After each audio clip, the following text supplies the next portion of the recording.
네, 우리 연초부터 하나님 말씀 앞에 서라 우리 지금 계속 이야기하고 있고, 조금 전에 광고에도 우리가 성경 읽기 지금 계속 하고 있는 것들 힘내서 같이 읽어 나가자라고 이렇게 말씀 독려를 좀 했는데요. 뭐 이렇게 기계적으로 성경 뭐 사실은 이게 뭐 그거 칸 다 채우고 체크하고 하는 기계적으로 읽어내는 게 중요한 게 아니라, 말씀이 정말로 우리 삶에 있어서 영혼의 내비게이션, 우리 마음의 지도가 되는 게 정말 중요한 거 아니겠습니까? 그리고 우리가 그동안 그렇게 그리스도인으로 살아오면서, 많은 우리 성도님들이 그리스도인으로 살아오면서 말씀을 읽기도 하고 말씀을 우리가 배우기도 하지만 그 말씀들을 살아내지 못했기 때문에 그동안 우리 그리스도인들이 교회가 많이 지탄받았던 것들, 우리가 정말 뼈저리게 우리 다시 회개하면서 정말 말씀대로 한번 살아가 보자. 그냥 내가 좋아하는 것만 취하고, 내가 나한테 그냥 좋은 것들만 우리가 따라가고, 그렇지 않은 것들은 그냥 모른 척하는 그런 그리스도인이 아니라, 말씀에서 뭐라고 정말로 하고 있는지 그 말씀을 좀 우리가 좀 자세하게 읽고, 또 그 말씀에서 이르시는 대로 우리가 한번 살아가 보자. 그렇게 좀 우리 서로 계속 격려하면서 가고 있는 그런 기간인 것 같습니다. 그래서 여러분, 성경을 잡는 손 아직도 기억하시죠? 이런 거 한 번씩 복습을 한번 해야 됩니다. 뭐였었죠? 듣고, 읽고, 배우고, 암송하고, 묵상하고. 듣고, 읽고, 배우고, 암송하고, 묵상하고. 우리가 성경을 딱 잡는 손인데, 우리가 그렇게 좀 듣기도 하시고, 읽기도 하시고, 배우기도 하시고, 암송도 하시고, 그 모든 가운데 묵상도 하시는 저와 여러분이 된다면 말씀 놓치지 않고 말씀대로 살아가는 그런 은혜가 있을 줄 압니다. 저도 이제 올해 성경 읽기 이렇게 해나가면서 받는 은혜들이 있는데, 그 중에서 제가 꼭 이제 성경 통독을 시작하면 꼭 할 때마다 경험하는 게 있어요. 할 때마다 경험하는 게. 그게 뭐냐면, 이전에는 정말 눈에 들어오지 않았던 단어가 눈에 들어오는 거예요. 이번에도 성경 읽기 시작한 지 얼마 안 돼가지고 창세기에서 단어 하나 딱 들어오는데, 아니, 성경에 이런 단어가 있었나? 하는 단어가 하나 있더라고요. 그래서 그 표시해놓고, 그 단어 관련돼서 찾아도 보고 묵상도 해보고 그런 일이 있었는데요.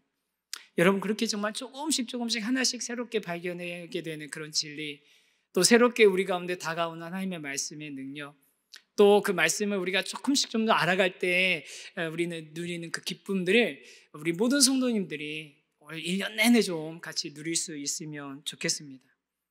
그런데 이제 성경 읽기를 이렇게 하다 보면 좀 어려움을 토로하시는 분들이 있으세요. 특히 이제 신앙생활 처음 하시는 분들 같은 경우에는 제일 어려운 게 뭐 사람 이름, 지명, 게다가 또 그 당시에 문화나 관습이 이해가 안 되다 보니까, 아니 왜 꼭 이렇게 해야 되지? 뭐 이런 그런 좀 이해가 안 되는 면들이 있는데, 그래서 여러분, 우리 성경 개관, 성경 배우는 시간들이 필요한 겁니다. 지난주 목요일부터 시작됐는데, 목요일에 시간 되시는 분들은 성경 어렵다고, 성경 잘 이해가 안 된다고 얘기만 하지 마시고 오세요. 오셔서 배우셔야 됩니다. 그러면 이제 직장 다니는 분들은 못 오신다고 그러면은 이번 학기 때는 낮 시간에 하면 다음번에는 또 저녁 시간에 하겠습니다. 그렇게 해서 우리가 계속 말씀을 좀 배우기도 하시고 또 알아갈 수 있는 그런 시간들을 계속 가지셔야 돼요.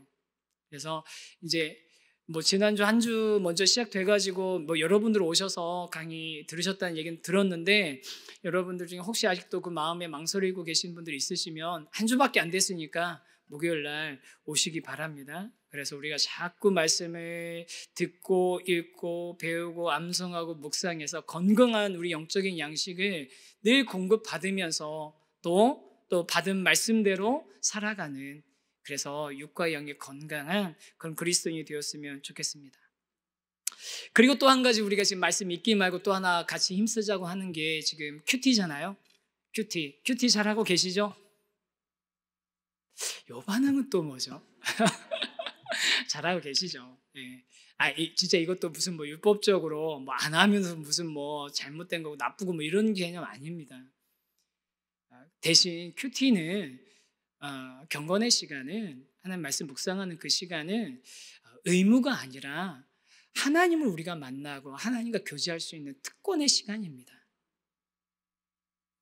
하늘의 왕 되신 하나님을 우리가 매일 아침 만날 수 있는 시간이라니까요. 매일 저녁 내가 시간 약속만 정해놓으면 가서 만날 수 있다니까요. 내가 말도 할 수 있고 하나님의 음성 들을 수도 있는 그런 시간. 목사님 눈 아무리 감고 있어도 아무 말도 안 해주시던데요. 그런 분도 있으실 수 있는데 그게 바로 하나님과 교제하는 시간이거든요. 큐티 우리가 같이 매일매일 정말 말씀 묵상도 하고 그 말씀을 따라가면서 하나님께서 우리에게 알려주기 원하시는 그 이야기들을 하나하나씩 이렇게 알아갈 수 있으면 너무 좋겠거든요. 근데 이 큐티가 경건의 시간인데 제가 예전에 이 큐티에 대해서 잘 모르시는 분은 큐티가 어떻게 되는지 모르시는 분들도 있으시고 그러시더라고요. 그러니까 큐티 학교도 저희가 이제 지금 계속 정기적으로 주기적으로 할 거거든요.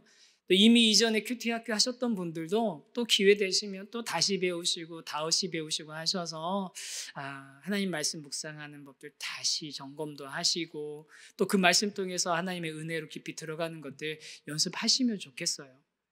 그렇게 우리가 계속 노력을 그래야지만 우리가 이 말씀을 잘 공급받을 수 있는 그런 길들이 열리는 겁니다. 예전에 제가 분당우리교회에 있을 때 제자훈련 하면은 이제 그때 인터뷰를 하거든요. 그때는 또 뭐 지원하시는 분들이 워낙 많아서 한 번에 바로 그때 이제 지원하던 그 해에 못 되는 경우들이 너무 많았어요.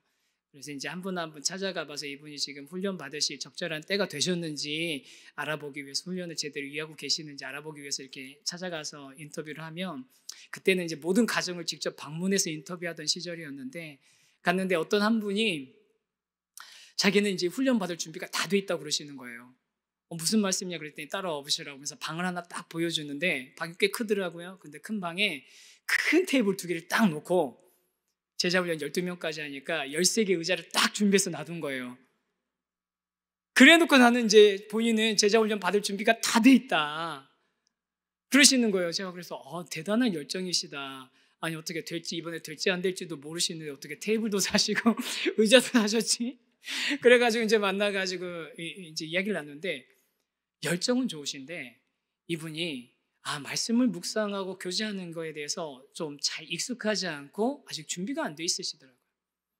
특히 큐티에 대해서 본인이 이실직고를 하는 거예요. 큐티는 어떻게 하고 계시냐고 그랬더니 목사님 제가 사실은 부끄럽게도 최근까지 얼마까 전까지만 해도 큐티? 영어로 큐트? 귀엽다는 뜻인가? 그래서 큐티에 대해서 오해를 하고 있었다는 거예요. 제대로 배워본 적이 없다고. 그래서 그때 그 성도님한테 성도님 차근차근 좀 배워가지고서 그걸 준비하셔서 훈련 받으시면 훨씬 더 유교할 것 같다 이렇게 말씀드리면서 떨어뜨렸던 적이 있는데 가슴 아픈 기억이죠. 아이가 떨어지는. 큐티는 quiet time, 조용한 시간입니다. 경건의 시간입니다. 묵상의 시간입니다. 하나님과 교제하는 시간입니다.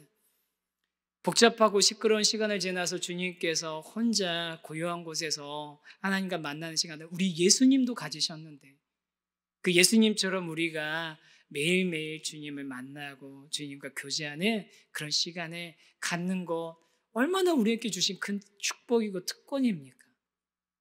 저 우리 성도님들 그 특권을 그냥 가볍게 여기지 않고 다 누리셨으면 좋겠어요. 그 특권을 좀 다 누리시기를 바라고 그래서 큐티하는 거, 말씀 읽는 거 우리 정말 소중한 특권이라고 여기시고 또 이 말씀을 읽고 큐티하는 그 시간을 통해서 하나님 저에게 말씀하고 싶은 거 있으면 알려주세요. 하나님 내가 주의 뜻대로 살아가야 될 것들이 있으면 저에게 허락해달라고 힘을 허락해달라고 그렇게 기도하면서 가면 정말로 그렇게 주님 원하시는 삶 우리가 조금씩이라도 살아낼 수 있지 않겠습니까? 그렇게 우리가 이제 큐티를 해나가고 있는데 우리는 지금 마태복음 큐티에 나가고 있잖아요. 마태복음 큐티에 보면 예수님께서 이제 예루살렘에 입성을 하셨어요. 그러면서 이제 여러 가지 가르침도 있으시고 또 논쟁도 있으시고 그러신데 예수님이 이 예루살렘에 지금 입성하신 이 시기가 유월절, 유대인의 중요한 절기하고 겹칩니다. 그 절기가 뭐냐면 바로 유월절이거든요. 유월절은 성경에서 하나님께서 이 날을 기억하고 기념해서 지켜라 라고 말씀하신 첫 번째로 해당되는 날이 바로 유월절입니다. 그런데 하필이면 예수님께서 구속사역을 이루시기 위해서 예루살렘에 올라가셨는데 예루살렘에 올라가신 시기가 바로 이 유월절과 인접해 있는 유월절에 다다른 그런 시기였어요. 그냥 가시다 보니까 이렇게 저렇게 하시다 보니까 우연히 그때 가셨겠습니까? 우리 예수님께서 공생에 딱 3년 사시면서 다 이루셨다고 하셨는데 예수님께서 그 3년 동안 그 모든 것들, 목표한 것들을 다 이루신, 계획하신 것을 다 이루시려면 단 한순간도 허투루 쓰신 순간이 없으신 거죠. 그런 의미에서 유월절에 맞춰서 예수님이 예루살렘에 들어가신 것은 예수님과 이 유월절이 굉장히 깊은 연관이 있다는 의미거든요.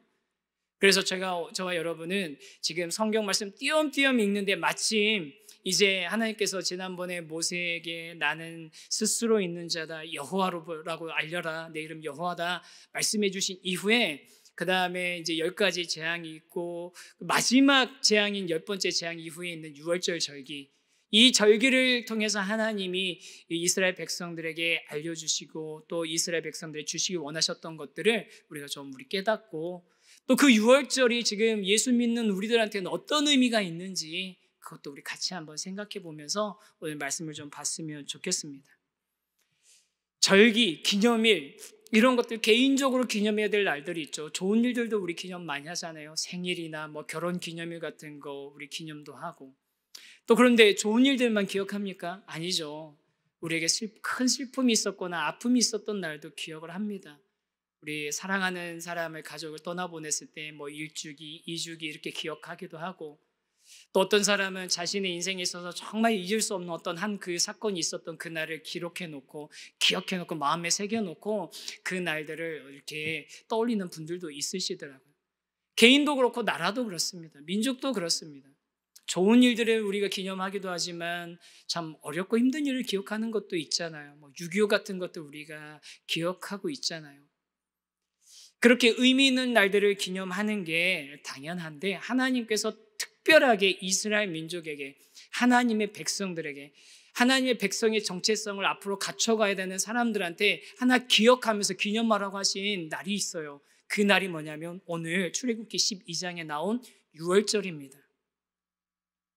유월절은 우리가 이제 원어로는 뭐냐면 유월이 페사흐라는 이제 히브리어 단어인데 그게 뭐냐면 넘어가다, 건너뛰다라는 그런 의미를 가지고 있습니다. 이 유월절이 그럼 어떤 일이 일어났는지 우리가 한번 같이 잠깐 생각을 해보면요. 웬만해서는 마음을 돌이키지 않는 악한 자들을 꺾고 이스라엘 백성을, 하나님의 백성을 구원하신 날이 바로 유월절입니다. 다시 그냥 간단하게 앞에서부터 있었던 이야기들을 우리가 훑어보면 하나님께서 아브라함을 창세기 12장에서 부르시잖아요. 하나님께서 창세기 12장에서 부르시면서 아브라함한테 약속하셨던 게 크게 2가지가 있습니다. 뭐죠? 이제 복을 주시는데 너는 복이 되기 위해서 복이 되라, 복이 되기 위해서 복을 받아라, 복이 되라라고 이렇게 말씀해 주시는데 크게 아브라함에게 약속하신 게 2가지가 있습니다. 첫 번째는 뭐였죠? 자손. 두 번째는 땅입니다. 내가 네 자손이 정말 많게 될 거다, 큰 민족을 이루게 될 거다, 나라가 되게 될 거다라고 얘기를 하셨고 또 하나는 내가 이 땅을 너희한테 줄 것이다라고 했어요.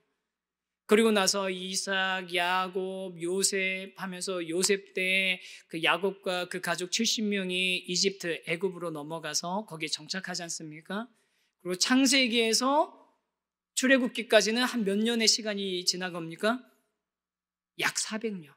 400년의 시간이 건너뛰는 겁니다. 그 400년의 시간 동안 이 아브라함의 후손들은 정말 약속대로 큰 민족이 됐어요.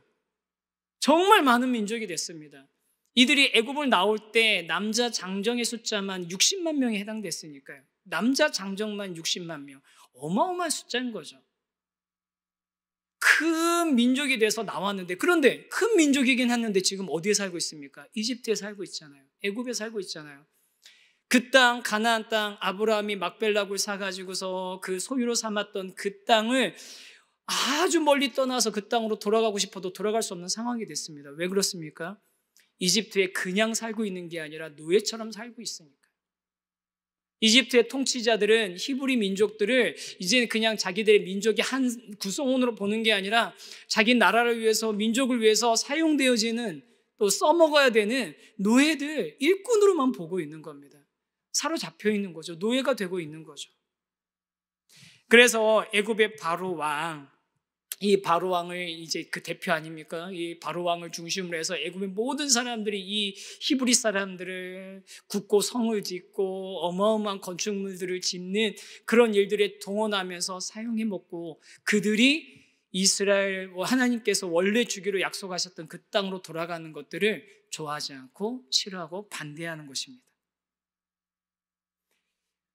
그래서 하나님께서 모세한테 가가지고서 이 민족들이 원래 이제 조상에게 약속했던 그 땅에 가서 예배하고 그 땅을 갈 수 있게 허락해달라고 하니까 바로가 계속 거절합니다. 계속 거절합니다. 한 번, 두 번, 세 번, 네 번, 다섯, 여섯, 일곱, 여덟, 아홉 번까지 지금 거절한 거죠. 그 순간마다 하나님께서는 이 모세를 통해서 어떻게 해주십니까?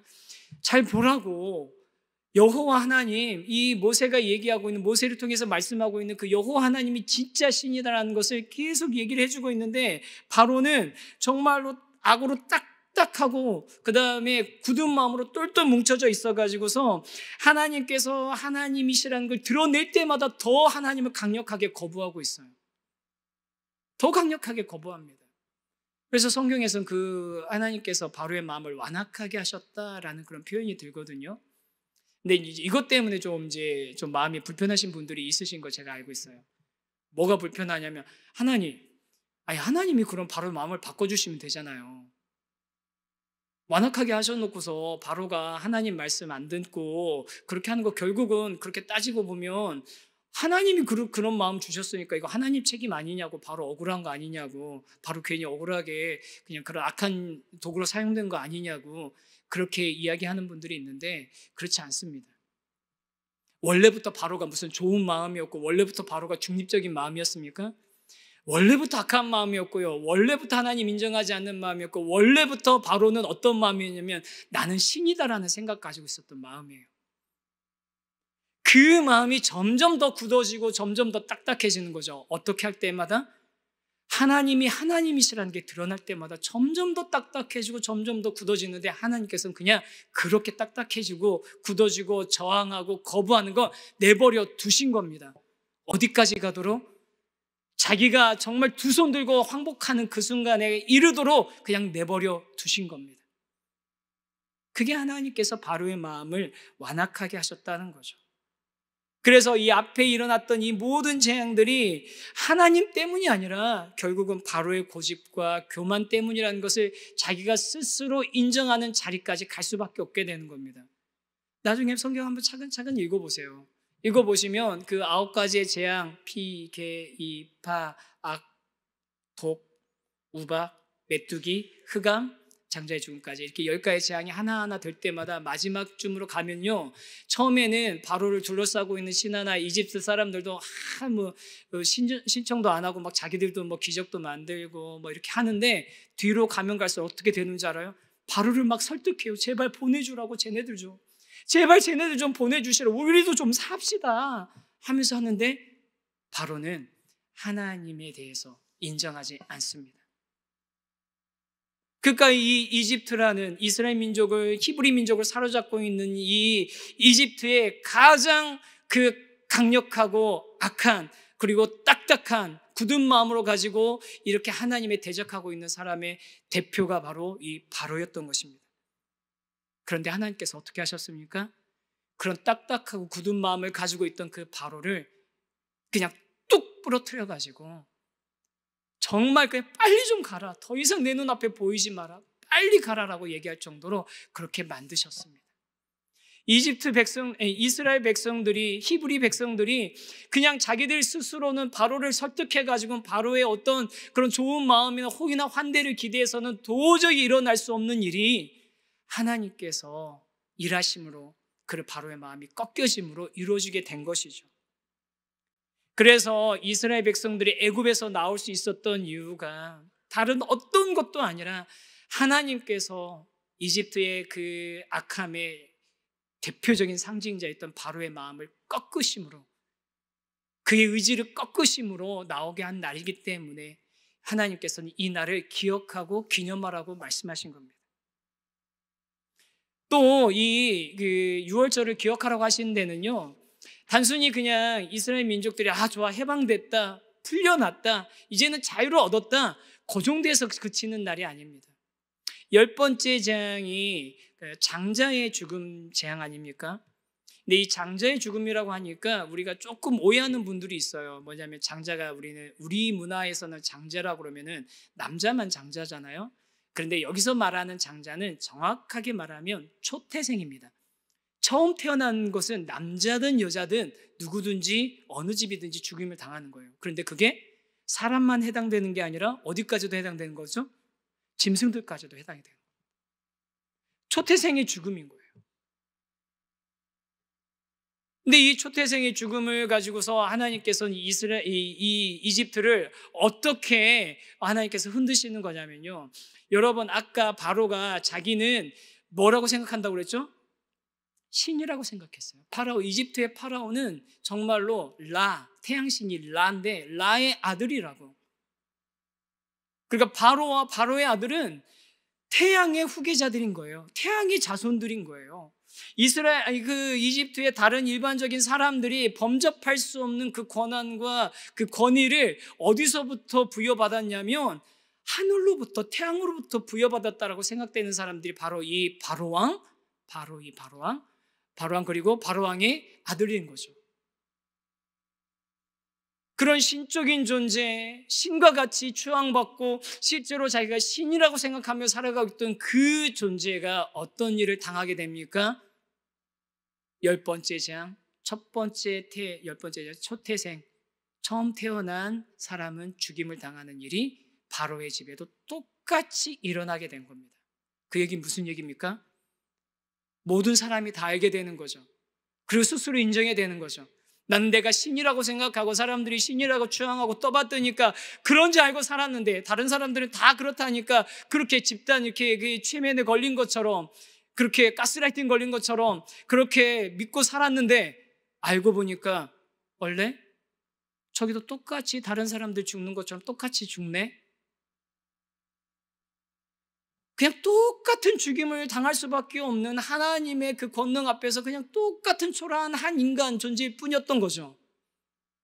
그래서 이 10번째 재앙은 그냥 단순히 이스라엘 민족이 이집트에서 큰 재앙이 있어가지고서 자유를 얻게 되는 것뿐만 아니라 이집트 전체를 지탱하고 있는 세계관이 흔들리는 그런 시간이었습니다.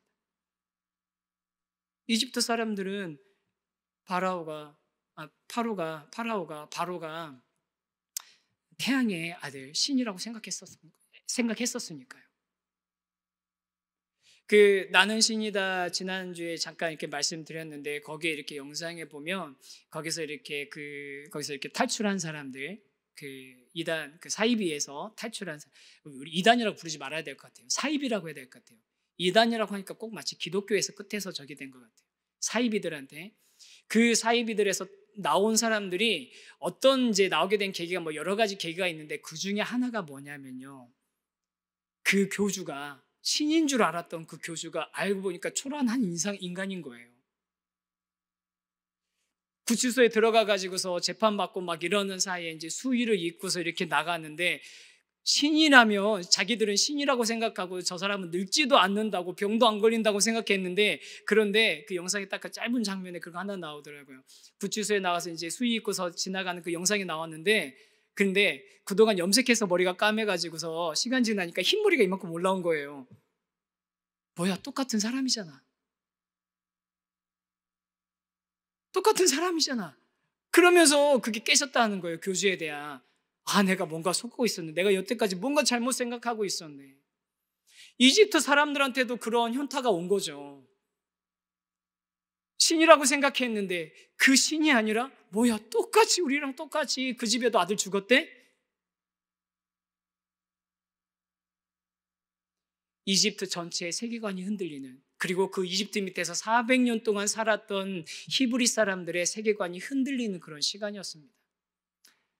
제 생각에는 여러분, 이스라엘 사람들이 나중에 광야나 아니면 가나안 땅에 들어가서나 하는 행동들을 보면요, 이 이스라엘 사람들은요, 히브리 사람들은 이집트의 세계관에 엄청나게 빠져 있었던 사람들이에요.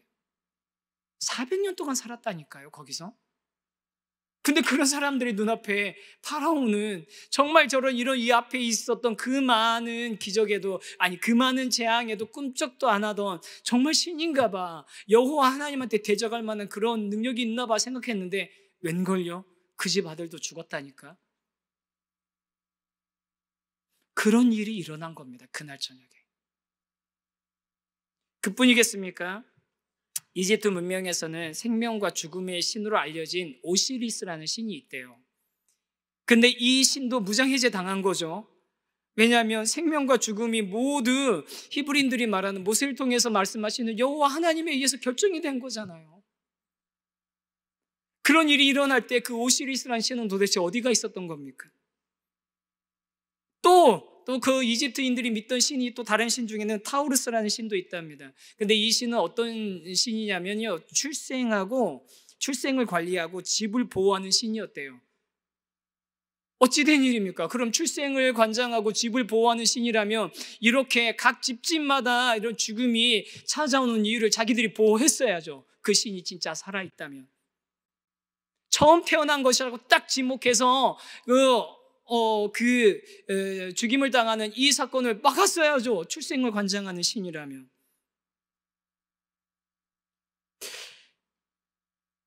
파라오든 오시리스든 타우루스든 그들이 신이라고 믿고 생각했던 그 존재가 진짜로 자신들을 지킬 수 있는 능력이 없는 무능한 신, 가짜 짝퉁이라는 게 이 유월절에 드러난 겁니다. 그 저녁에.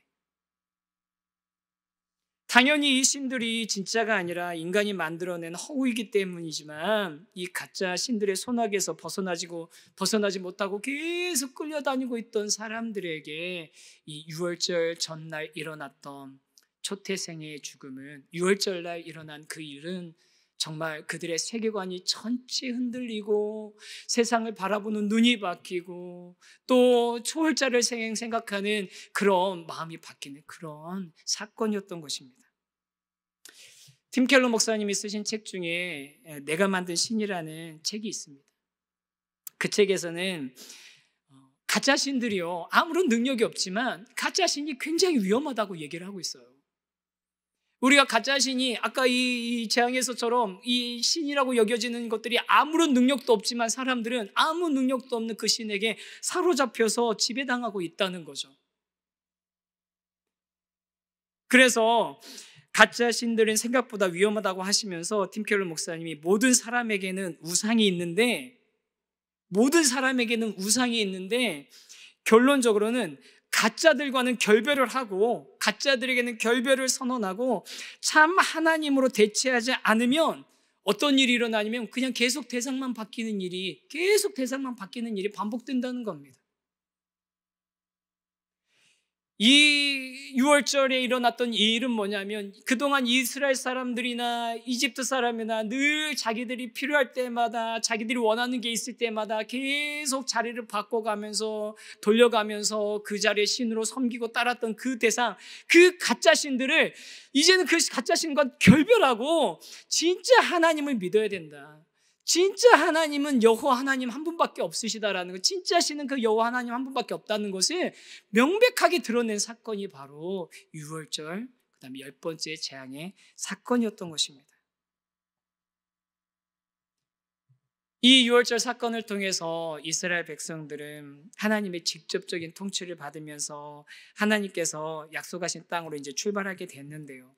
이렇게 유대인들에게 유월절은 자신들이 사로잡혀 있던 악한 세력으로부터 벗어나고 세상을 주관하고 있다고 믿던 많은 가짜 신들이 하나님 앞에서 아무 능력도 없는 진짜 짝퉁이라는 게 증명되는 그런 날이었는데, 그런 유월절을 보내면서 모든 처음 태어난 것이 죽음을 맞이하는 그 밤에 죽음을 뛰어넘을 수 있었던 이유 딱 한 가지가 있었습니다. 그 죽음이 이스라엘 사람들을, 히브리 사람들을, 또 그들과 함께 같이 했던 사람들을 뛰어넘어갈 수 있었던 이유 딱 한 가지는 뭐였습니까? 양이나 염소의 짐승을, 일련된 양이나 염소의 짐승을 잡아서 그 피를 우슬초로 문 설주와 임방에 발랐을 때 죽음이 그 집을 넘어갔다고, 뛰어갔다고. 무슨 얘기입니까? 내가 뭔가 죄를 회개하고 고백하고 내가 이제 제대로 된 삶을 살겠다고 결단하고 아니면 그 하나님한테 막 빌고 막 기도하고 그래가지고 죽음이 넘어갔습니까? 아닙니다. 그 안에 있는 사람이 어떤 종류의 사람이든지 상관없이 그 피만 문설주와 임방에 발려 있으면, 그 짐승의 피만 문설주와 임방에 발려 있으면 죽음은 그냥 그 집을 건너갔던 겁니다. 무슨 얘기입니까? 하나님의 은혜를 그냥 경험했던 거죠. 조건 없는, 값 없는 은혜를 경험했던 것입니다. 이 조건 없이 값 없이 하나님이 정말 참 하나님이시라는 것을, 그 은혜를 경험하게 되는 이 사건이 궁극적으로 드러내고자 하는 일이 하나 있습니다. 그게 뭐냐면 바로 유월절 어린 양 되신 예수 그리스도입니다. 제가 처음에 지금 우리가 마태복음 읽은데 예수님이 유월절에 맞춰서 예루살렘에 올라가셨다고 그랬잖아요. 그냥 괜히 그때 올라간 게 아니라니까요. 우연히 올라가신 게 아니라니까요. 예수님은 바로 유월절 어린 양, 유월절 사건을 바로 가리키는 그 분이시고, 예수님의 십자가에서 죽으심은 예수님께서 유월절의 어린 양으로서 모든 하나님의 백성들이 당해야 되는 그 고통과 죽음을 벗어나고 피할 수 있도록 하신 것이라는 것을 우리에게 알려주시는 그런 사건이었습니다. 성경 곳곳에는 예수님이 유월절 어린 양이시라는 게 드러나고 있어요, 여러분. 특히 복음서에 많이 드러나지만 그중에 요한복음에 여러 곳에 그게 드러났는데 몇 개만 한번 찾아봤으면 좋겠거든요. 먼저 세례 요한이 예수님을 가리켜서 뭐라고 얘기하냐면 하나님의 어린 양이라고 합니다. 요한복음 1장 29절입니다. 한번 같이 한번 읽겠습니다. 시작.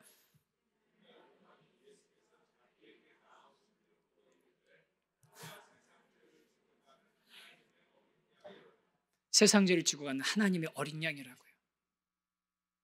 유월절 어린 양이십니다. 또 예수님의 사역과 유월절이 중요한 사역들이 유월절에 연관되어져서 이루어지고 있다는 것을 거듭해서 설명하고 계시는데요. 요한복음 2장 21절에 보면 유대인의 유월절이 가까운지라 예수께서 예루살렘으로 올라가셨다라고 기록이 되어 있고요. 6장 4절에도 마침 유대인의 명절인 유월절이 가까운지라 라고 말하면서 오병이의 사건이 유월절 가까운 시기에 일어났다라고, 이거는 이제 다른 복음서에 나오지 않고 이 요한복음에만 나오는 설명이거든요. 오병이어 사건이 유월절과 연관이 있다라고 얘기해 주십니다. 그리고 또 12장에 보면 마리아가 향유를 깨트려가지고 예수님 발에 부은 그런 사건이 있는데요. 그때 예수님께서 뭐라고 하시냐면 다른 사람들 저거 팔면 얼마짜린데 막 하면서 머리에 이렇게 굴리고 있는데, 계산기 두드리고 있는데 예수께서 놔두라고, 나의 죽음을 예비하는 거라고, 예수님의 장례를 준비하라고 하시면서 그냥 내버려두게 하셨습니다. 그게 언제 일어난 거냐면요, 12장 1절에 보면 유월절 엿새 전에 예수께서 베다니에 이르셨을 때 그때 일어난 일입니다. 예수님의 중요한 사건들이 다 유월절과 연관이 되어 있어요. 더 구체적이고 분명한 그런 구절들도 있습니다. 요한복음 13장 1절입니다. 이건 좀 같이 한번 읽었으면 좋겠는데요. 같이 읽겠습니다. 시작.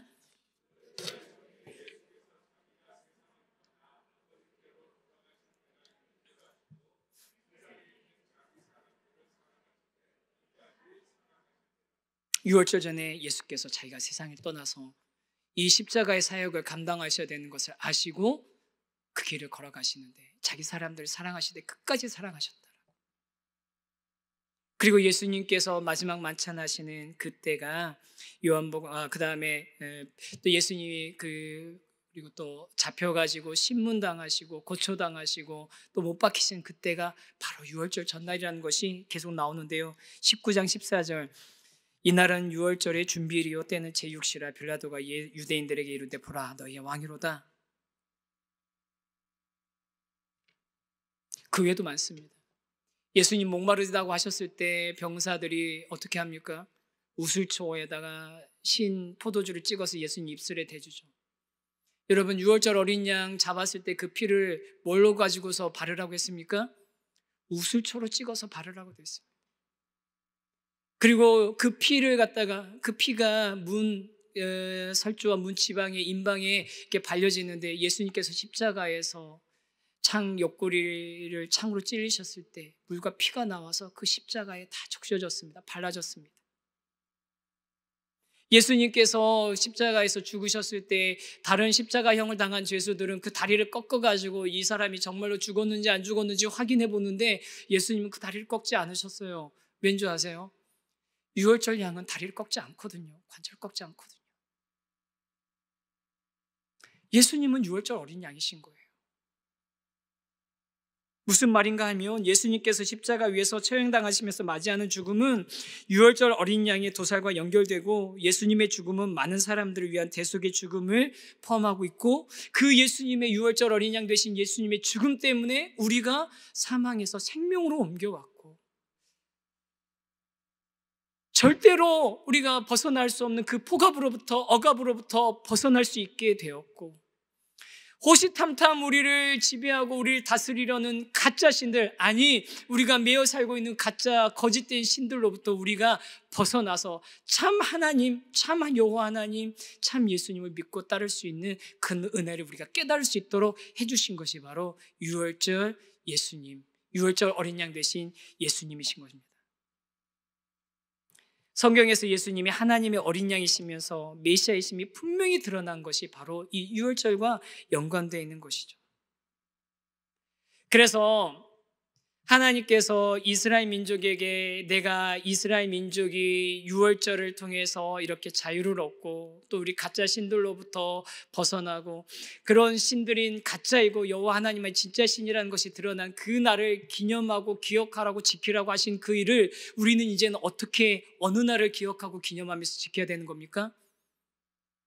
십자가에서 죽으시고 부활하신 그 예수님을 기억하며 부활절, 고난주간과 부활절을 지키면서 그 유월절 어린 양 되신 예수님을 기억하고 기념하면 되는 겁니다. 사랑하는 성도 여러분, 얼마나 우리는 은혜의 시간입니까? 이제는 더 이상 우리가 양과 염소를 잡을 필요가 없습니다. 예수님께서 유월절 어린 양이 되셨기 때문입니다. 그리고 우리는 그 유월절을 우리가 기억하되 어떻게 기억하면 됩니까? 죽으시고 부활하신 승리하신 예수 그리스도를 기억하고 기념하면서 그날 함께 기뻐하면 되는 겁니다. 그래서 저와 여러분이 이제 고난주간, 이번 고난주간에 처음으로 우리가 맞이하는 고난주간이잖아요. 이것도 의미가 있더라고요. 왜냐하면 이제 부활주일부터는 모든 걸 우리가 다 한 번은 해봤어요.